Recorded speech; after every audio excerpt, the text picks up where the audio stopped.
Sir. Good morning sir. Good morning. आवाज आ रही है क्या? Yes sir.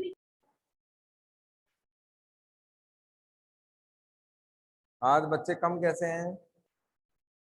पता नहीं सर।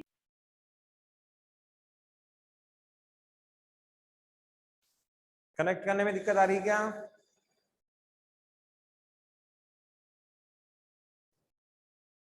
Yes sir. दिखाई दे रहा है बोर्ड? Yes sir.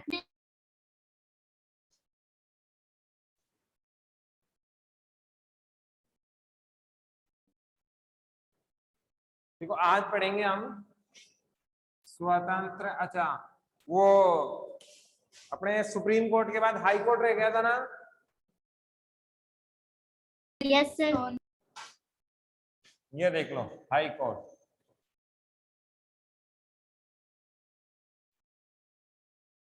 इसे और क्या कह सकते हैं? उच्च न्यायालय।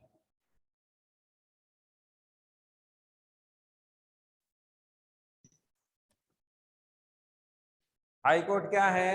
उच्च न्यायालय। अब इसमें हम एक बात तो ये देख सकते हैं कि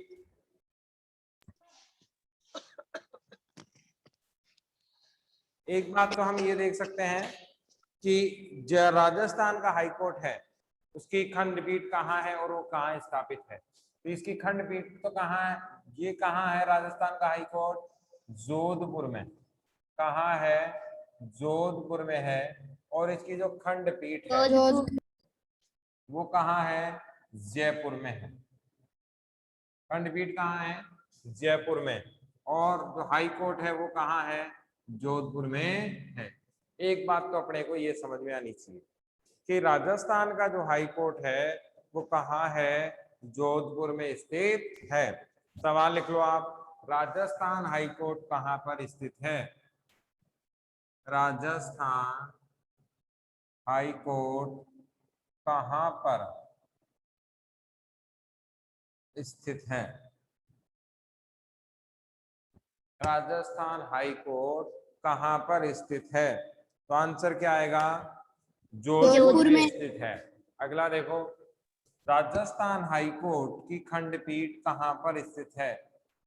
राजस्थान हाई कोर्ट की खंडपीठ कहाँ पर स्थित है?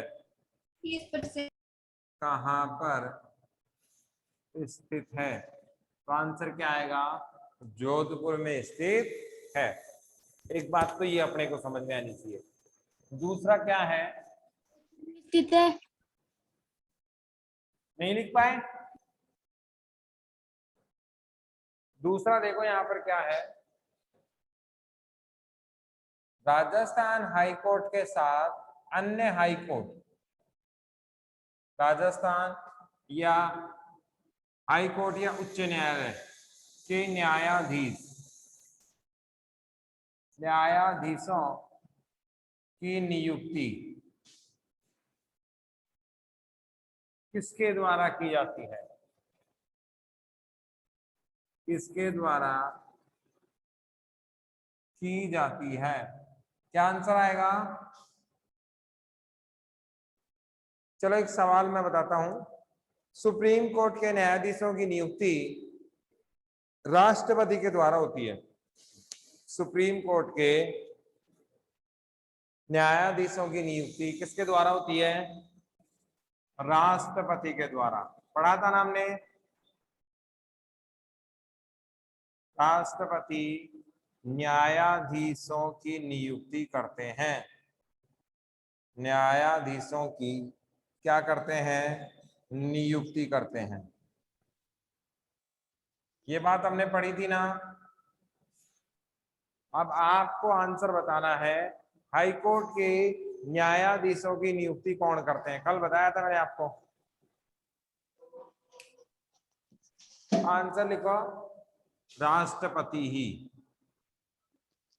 दोनों ही जगह, चाहे तो क्या आ जाए सुप्रीम कोर्ट, चाहे क्या आ जाए हाई कोर्ट, दोनों ही जगह के जो राष्ट्रपति हो, दोनों ही जगह के जो न्यायाधीश होते हैं उनकी नियुक्ति कौन करते हैं? राष्ट्रपति जी करते हैं। बताओ क्या दिक्कत आई सवाल में?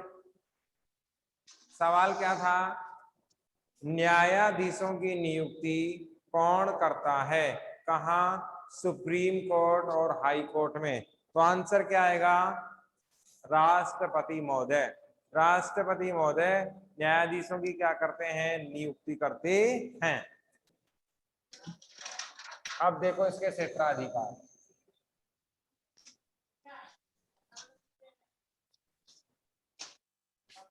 क्षेत्राधिकार, क्षेत्राधिकार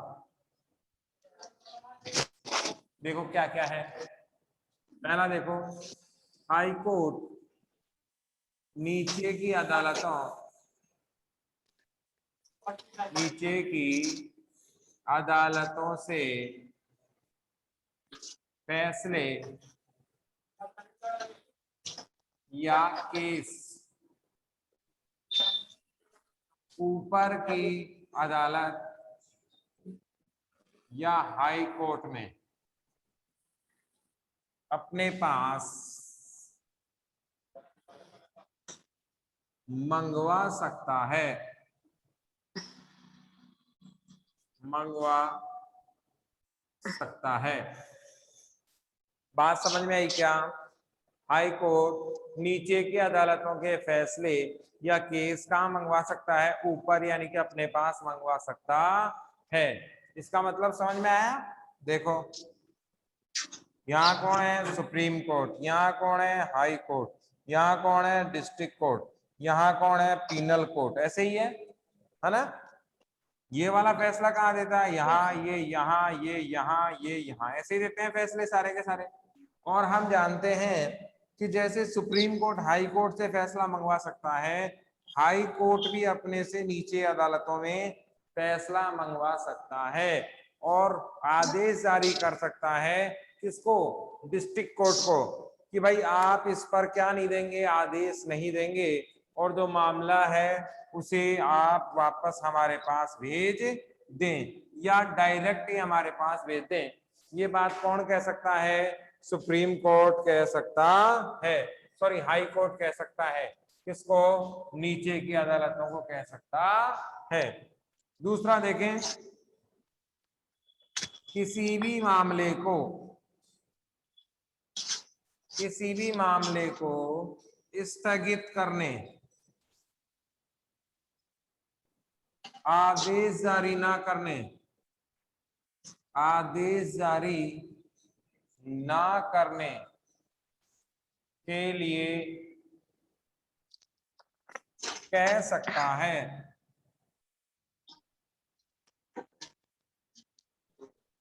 अब हाई कोर्ट ये भी आदेश जारी कर सकता है डिस्ट्रिक्ट कोर्ट को कि आप इस मामले को यहीं रोक दें, इस मामले पर आगे बातचीत आप ना करें, या आदेश जारी ना करें, है ना? इस मामले को आप यहीं रोक दें या आदेश जारी ना करें। किसी भी मामले को, किसी भी मामले को एक अधीनस्थ न्यायालय से, अधीनस्थ न्यायालय से दूसरे न्यायालय में, दूसरे न्यायालय में स्थानांतरित, स्थानांतरित कर सकते हैं। किसी भी मामले को एक अधीनस्थ न्यायालय से दूसरे न्यायालय में स्थानांतरित कर सकते हैं। अब इसमें कौन से मामले आएंगे? दो जिलों से संबंधित मामले, दो जिलों से संबंधित मामले, है कि नहीं?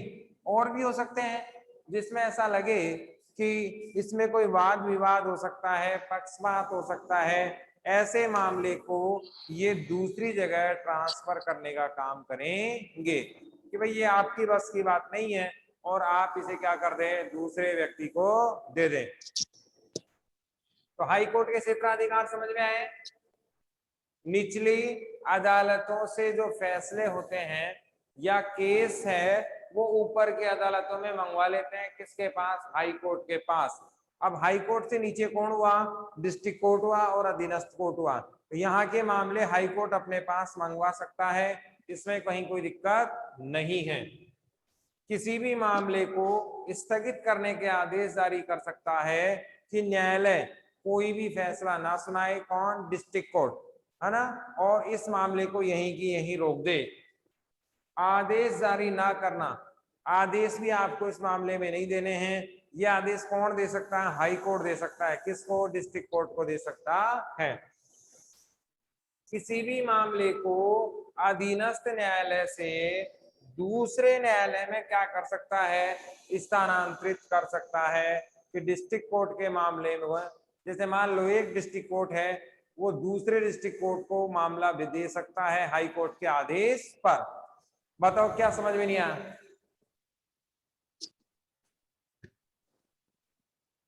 क्लियर है क्या?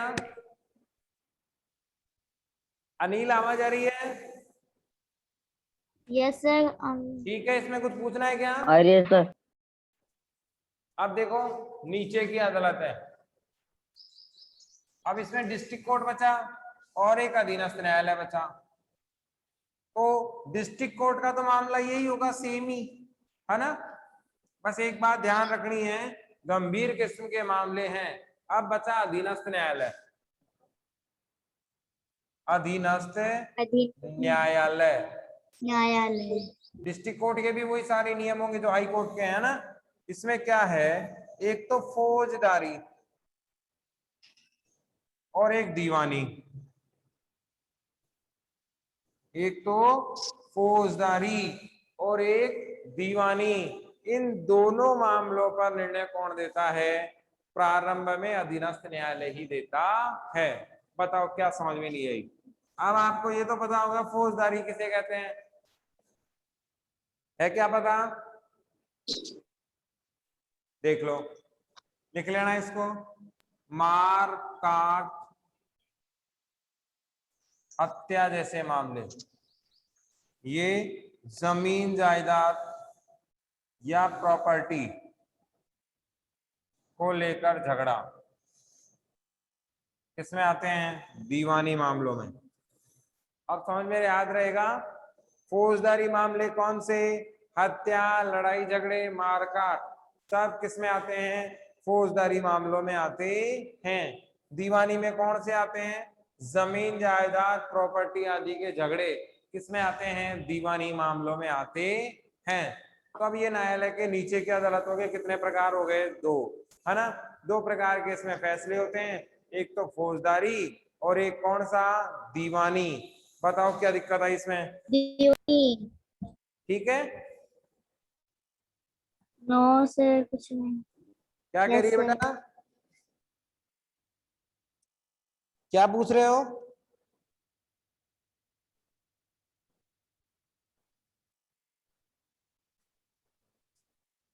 कुछ नहीं सर। सवाल लिख लो, फौजदारी मामले कौन से होते हैं, फौजदारी मामले कौन से होते हैं, फौजदारी मामले कौन से होते हैं।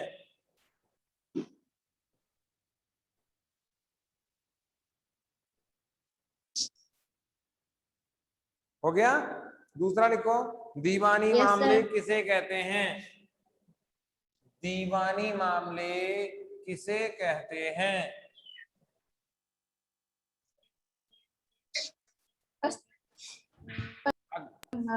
अगला देखो, स्वतंत्र व निष्पक्ष निर्वाचन आयोग, स्वतंत्र निष्पक्ष निर्वाचन आयोग। देखो सबसे पहले सर क्या है बार क्या कह रही है बेटा मनीषा, आप सब लोग माइक बंद कर दीजिए।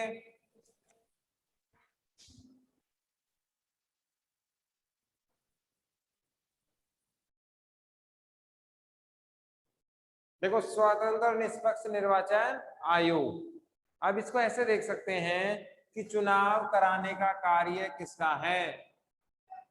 चुनाव करवाने का कार्य किसका है? चुनाव करवाने का कार्य किसका है? तो किसका है? निर्वाचन आयोग का। मेरे साथ आप नोट डाउन करते जाएं। निर्वाचन आयोग का। सवाल पूछ ले, निर्वाचन या चुनाव कंडक्ट कराने का या करवाने का कार्य किसका है?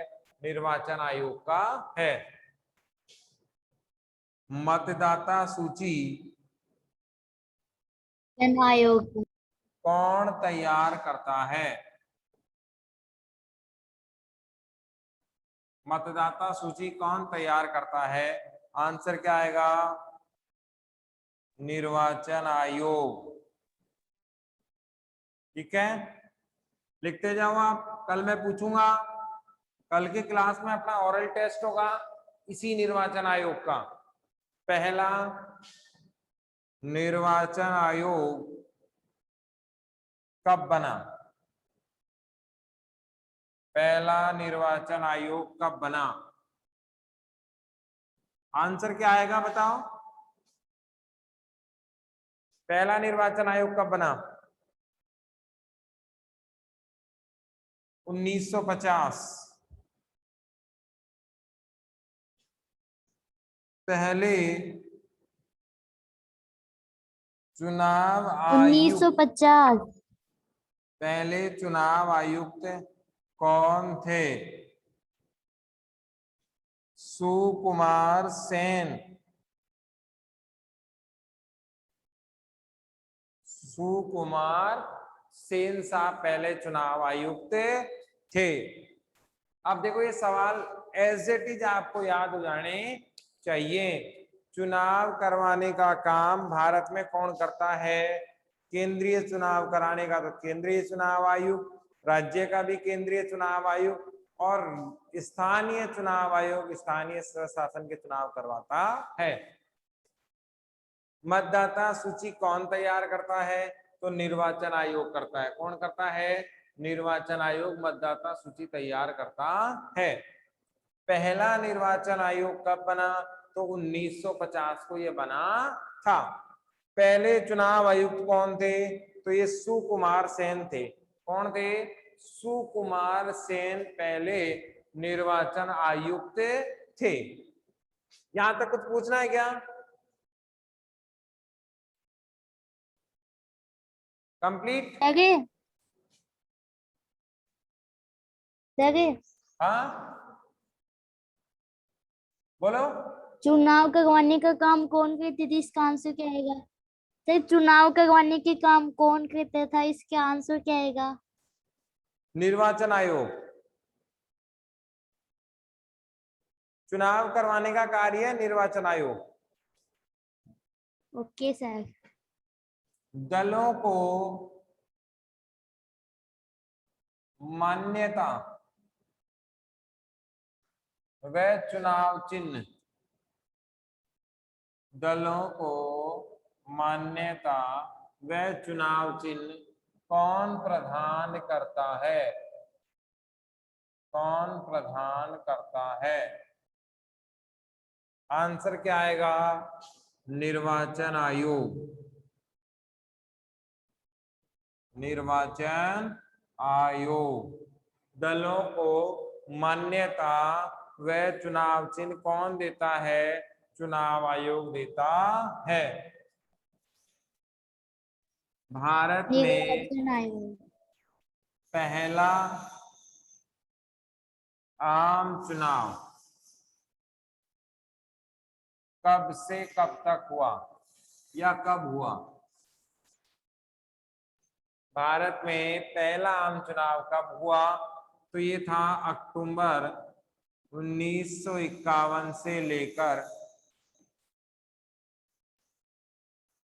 फरवरी 1952 तक। इसीलिए 1952 का आम चुनाव भी इसे कहते हैं। आम चुनाव भी कहते हैं। अब ये सवाल समझ में आया? दलों को मान्यता कौन देता है? निर्वाचन आयोग देता है। चुनाव चिन्ह कौन निर्वाचन देता है? आयोग। निर्वाचन आयोग देता है। भारत में पहला आम चुनाव कब हुआ? तो अक्टूबर 1951 से लेकर फरवरी 1952 तक, है ना? अक्टूबर में तो शुरू हुआ, फरवरी 1952 में खत्म हुआ, इसीलिए इसे 52 का आम चुनाव कहते हैं। अब इसको ऐसे भी समझ लो, आपका जो सत्र है वो क्या चल रहा है? आप कौन सी ईयर में पास होंगे? सही है गलत? अरे आपकी जो 9th क्लास चल रही है वो कौन से ईयर में चलेगी? 21-22 में यही चलेगी ना? जुलाई से लेकर मार्च यस 22 तक, यही सही है? और आपका पासिंग ईयर कौन सा होगा? यस। यही होता है ना? यहाँ भी यही हुआ है, इसीलिए इसे 52 का आम चुनाव भी कहते हैं। क्या कहते हैं? 52 का आम चुनाव भी कहते हैं। स्वतंत्र भारत के पहले प्रधानमंत्री कौन थे? क्या नाम आएगा? नेहरू जी। ठीक है? स्वतंत्र भारत के पहले राष्ट्रपति कौन थे?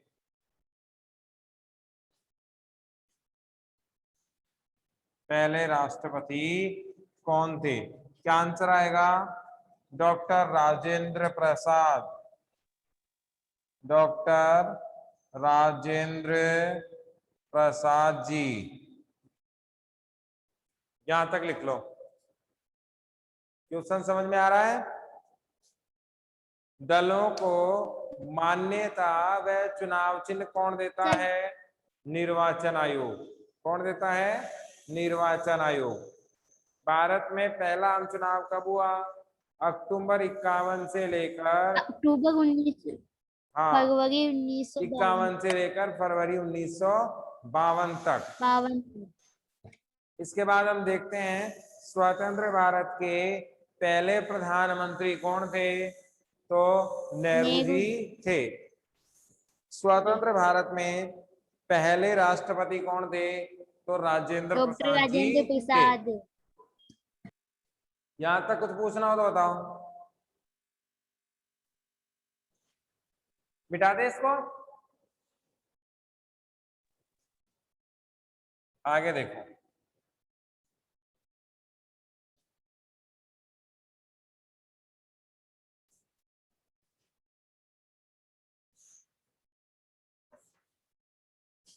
भारत में किस प्रकार की शासन व्यवस्था है? इसको याद रखना है, बहुत काम का सवाल है। संसदीय शासन व्यवस्था कौन सी व्यवस्था है? संसदीय शासन व्यवस्था। इसके बाद में देखते हैं भारत में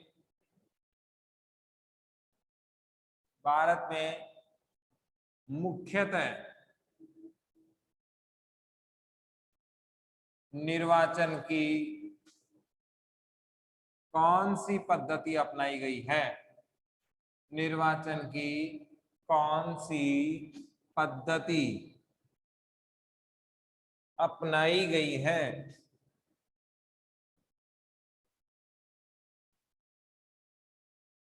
आंसर आएगा सर्वाधिक मत जीत प्रणाली। सर्वाधिक मत जीत प्रणाली। ठीक है, तो भारत में किस प्रकार की शासन व्यवस्था है? तो आंसर आएगा संसदीय शासन व्यवस्था। ऐसी व्यवस्था जिसमें संसद मुख्य हो, क्या कहलाता है? संसदीय शासन व्यवस्था कहलाती है। इसका मुख्य आधार क्या है? संघवाद। इसका मुख्य आधार क्या है? संघवाद। और संघवाद को अंग्रेजी में क्या कहते हैं? फेडरेशन। फेडरेशन क्या कहते हैं? फेडरेशन। ऐसे देख लो, फेडरेशन। इसको और क्या कहते हैं अंग्रेजी में? यूनियन। क्या कहते हैं? यूनियन, है ना? तो ये अंग्रेजी के शब्द भी अपने को याद रखने हैं और ये भी याद रखना है। इसको हिंदी में तो क्या कहते हैं? संघवाद। अंग्रेजी में क्या कहते हैं? यूनियन। और क्या कहते हैं? फेडरेशन। और दोनों का ही अर्थ क्या होता है? संघ। दोनों का ही अर्थ क्या होता है? संघ होता है।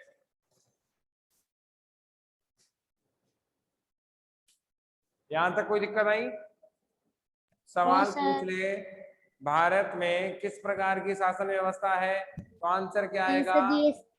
संसदीय शासन व्यवस्था है, यानी कि इसमें संसद प्रमुख होती है और इसमें लिखित संविधान चलता है। लिखित संविधान चलता है इस व्यवस्था में और संसद प्रमुख होती है। संसद प्रमुख होती है। ठीक है। भारत में मुख्यतः निर्वाचन किस पद्धति से होता है? तो निर्वाचन की पद्धति क्या है? सर्वाधिक मत जीत पद्धति, है ना? सर्वाधिक मत जीत प्रणाली है। तो ये भी अपने को थोड़ा सा ध्यान में रखना है। मिटा दो बेटा, इसको लिख लिया? Yes sir. अब ये भी इसके आगे ये लिख लेना। देखो, यूनियन का मतलब और फेडरेशन का मतलब क्या होता है? संघ। और लिखना, संघ शब्द का उपयोग, संघ शब्द का प्रयोग भारत के संविधान में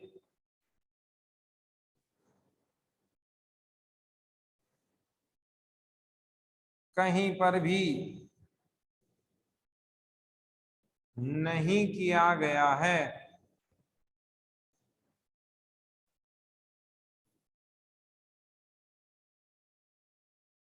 नहीं किया गया है। संघ शब्द का प्रयोग भारत के संविधान में कहीं पर भी नहीं किया गया है। अब ये काम की चीज हो गई, है ना? फिर इसकी जगह क्या किया गया है? राज्यों का संघ। क्या किया गया है? राज्यों का संघ। अंग्रेजी में कहते हैं यूनियन ऑफ स्टेट।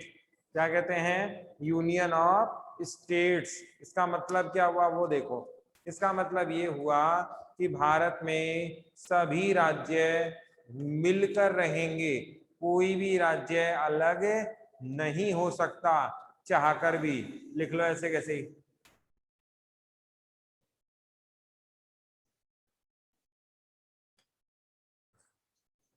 सवाल आ जाए, भारत के संविधान में संघ शब्द का इस्तेमाल कितनी बार हुआ है? आंसर क्या आएगा? भावना, मनीषा, भारत के संविधान में संघ शब्द का इस्तेमाल कितनी बार हुआ है?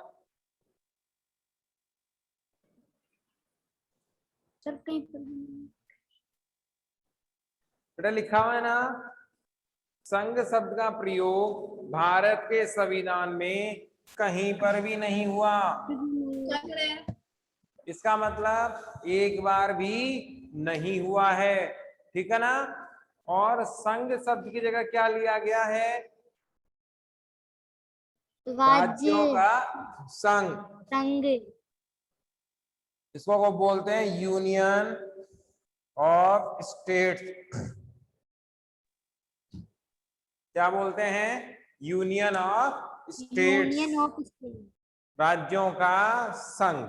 अब देखो, आज हमने क्या क्या पढ़ लिया, इसके क्वेश्चन आंसर आउटर पढ़ लिया हमने। कल हम पढ़ेंगे स्वतंत्र निष्पक्ष निर्वाचन आयोग क्या है, इसके बारे में पढ़ेंगे। और इससे बचे हुए सवाल कल अपन कंप्लीट करें लेंगे। कोई सवाल पूछना हो तो बताओ। No sir. ठीक है, thank you. Have a nice day sir. Thank you.